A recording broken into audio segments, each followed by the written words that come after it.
इच्छा से तुम्हें दे रहे हैं। जो जगह हमने आज तक देवताओं से छुपा के रखी है वो जगह हम तुम्हें दे रहे हैं। शासन करना और जब इच्छा हो तब चले आना, तुम्हारे लिए द्वार हमेशा खुला रहेगा।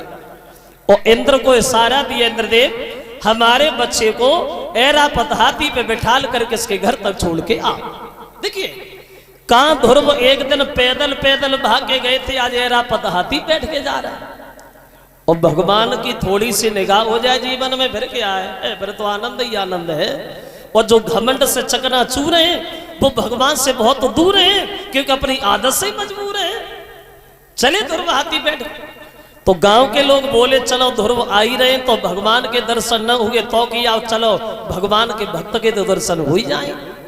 अब ध्रुव को देखने के लिए सब गांव के लोग दौड़े, और जैसे ही ध्रुव ने अपने उम्र से ज्यादा लोगों को जमीन पे चलता हुआ देखा तो मन में एक बात सोची कि हमारे बड़े बूढ़े लोग पैदल जा रहे और हम हाथी बैठे हैं, मुझे शोभा नहीं दे रहा। इंद्र से बोले, इंद्र भैया अपने हाथी को जरा नीचे उतार लो, हमारे बड़े बूढ़े लोग पैदल जा रहे, हम हाथी बैठे, मुझे अच्छा नहीं लग रहा, मैं तो पैदल ही पैदल चलूंगा।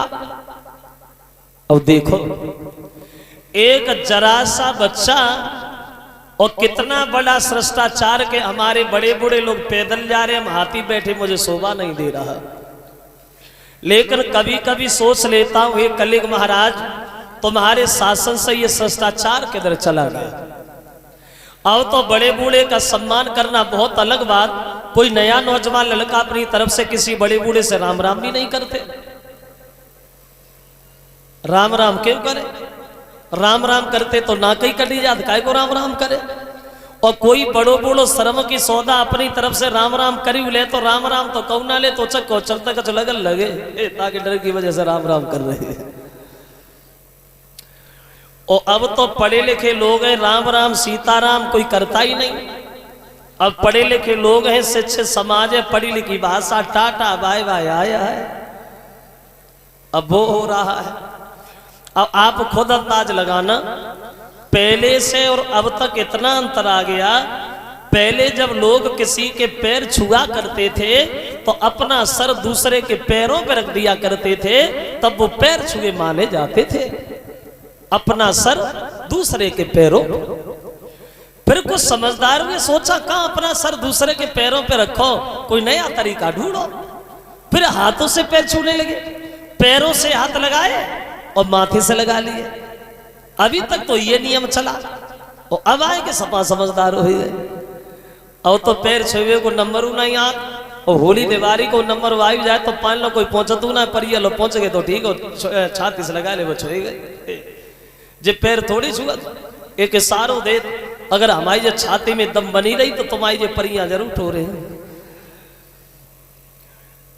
अभी हमारी देहातें बढ़िया है, जो देहातन में परियल लो तो कौन जाता, बड़े बड़े सैन्य में देखो वे परियल लो ना पहुंचा देगा, दूसरे को पेटू ही छोड़ लेता है।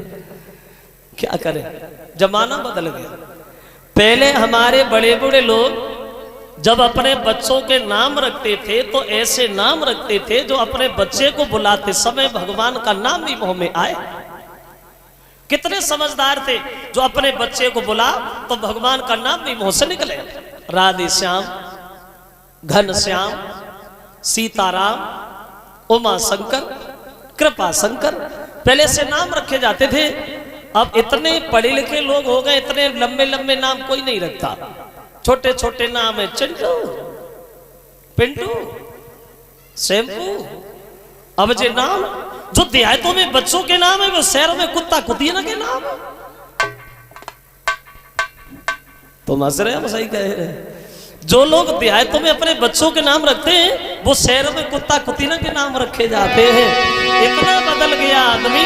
एक कवि कहता है कि गई बदली वेद की, अरे प्रणाली हुआ देश धर्म से खाली, गई बदली वेद की।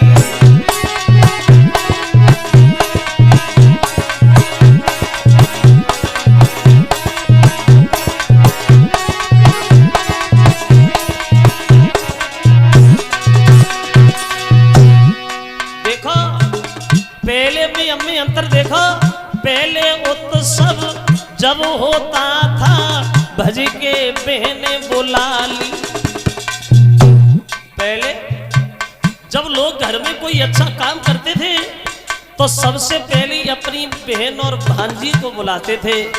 बहन बुलाई जाती थी, मतलब थी पहले, भूतकाल में, अब नहीं है। अब बहन भांजी घर पेड़ो देखे भैया तो तोले तोले बुलवाई लाई घर साली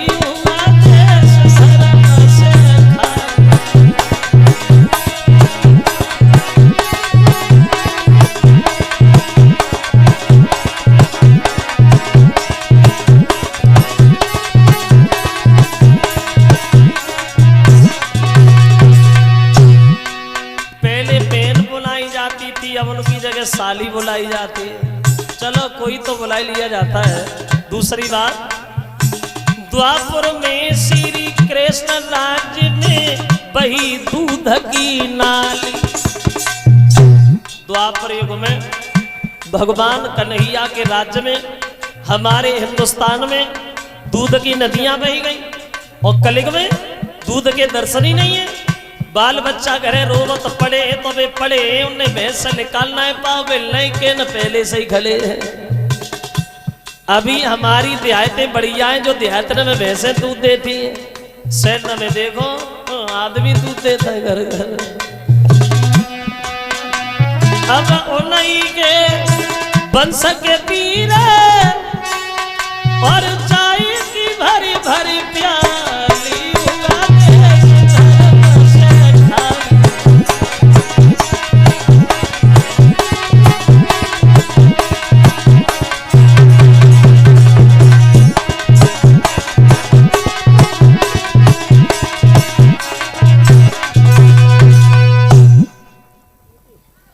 चले ध्रुव पैदल पैदल।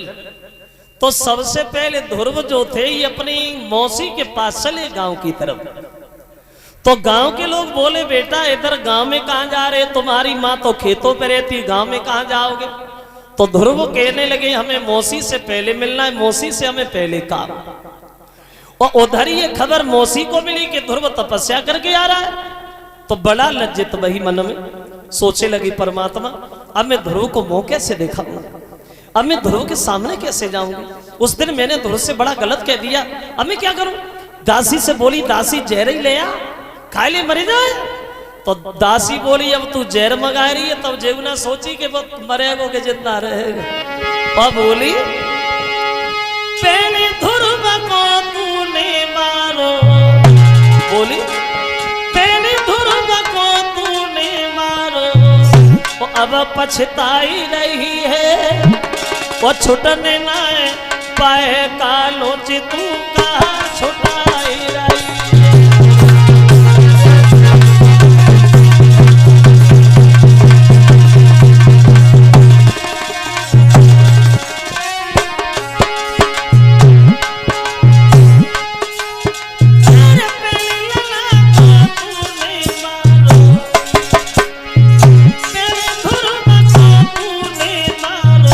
अब घबराई नहीं है, छुटने ना पाए कालो चितू का छुटाई नहीं।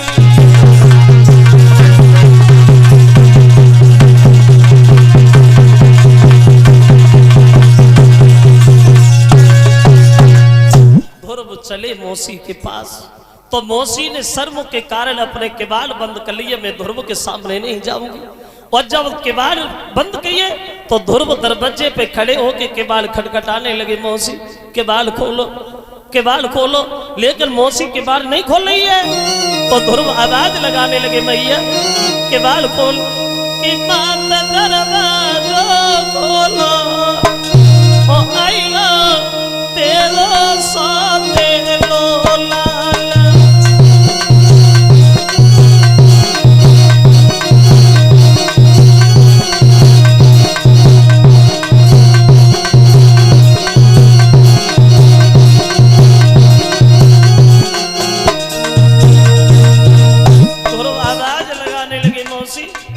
वो दिन हमें याद है, कई तूने भजन नाई किया,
मौसी ने किवाड़ खोले, दोनों हाथ जोड़ के क्षमा मांगने लगी, माफ करना बेटा ध्रुव, उस दिन हमने तुझसे बड़ा गलत कह दिया, मुझे क्षमा कर दे। तो ध्रुव कहने लगे मौसी सच तो ये है, अगर उस दिन तू हमें न मारती तो शायद भगवान के दर्शन हमारी किस्मत में कहाँ थे। अब मौसी से मिले ध्रुव और चले अपनी माँ के पास खेतों पे। जो माँ ने अपने बच्चे को देखा एकदम से गोद उठा लिया, ध्रुव आ गए, तुम्हें दर्शन हो गए भगवान के? बोले हाँ मैया, बड़े सुंदर थे भगवान, मैं तो चेहरा पे चकोर बन गया, पलक चलाने का ध्यान ही भूल गया। क्या? हाँ। तो माँ ने उत्तर दिया ध्रुव हम तो नहीं मानेंगे कि तुम्हें भगवान के दर्शन हो गए। कैसे मानोगे? बोले हम तब मानेंगे जब तुम हमें भी उनके दर्शन करा दोगे।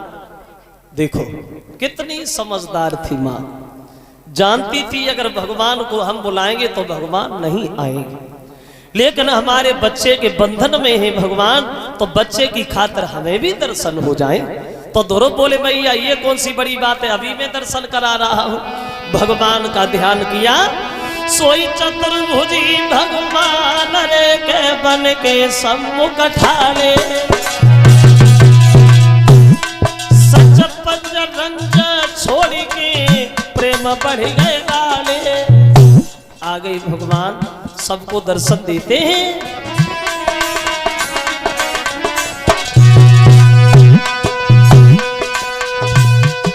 महाराज ने नीचे आएगा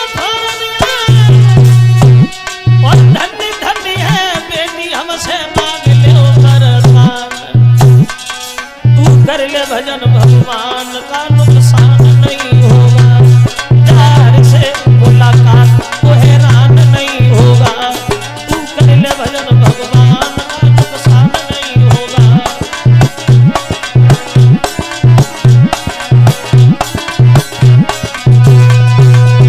सबको दर्शन दिए और भगवान वहां से अंतर ध्यान हुए हैं। तब तक उत्तानपाद आ गए, बोले बेटा अब तुम इस राज्य को संभालो, हम तो भजन करेंगे। क्योंकि आदमी की जिंदगी हो जाती आज नहीं कल, कल नहीं परसों, कल कल करते कल गई, तोने बीत गओ सब काल, वो कल आई ना कल पड़ी, तोले गए काल के गाल। आज नहीं कल करेंगे, कल नहीं परसों हो जाएगा, लेकिन तब तक मौत आ जाती आदमी कुछ कर भी नहीं पाता। क्योंकि कभी कहता है वक्त पता नहीं कब कहां क्या कर बैठे,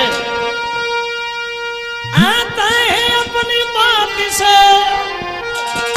आता है अपनी बात से कोई बसर नहीं। क्यों? सामान 100 बरस का है पल की खबर नहीं।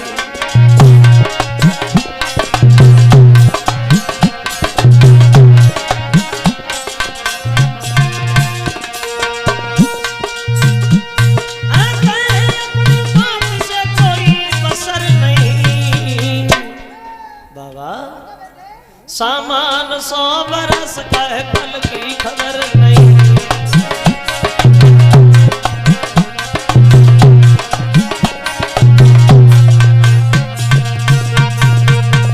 बोले सामान 100 बरस का है पल की खबर नहीं,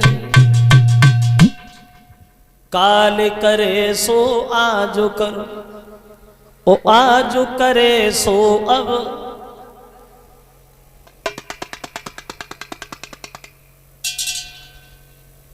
कबीर दास कहते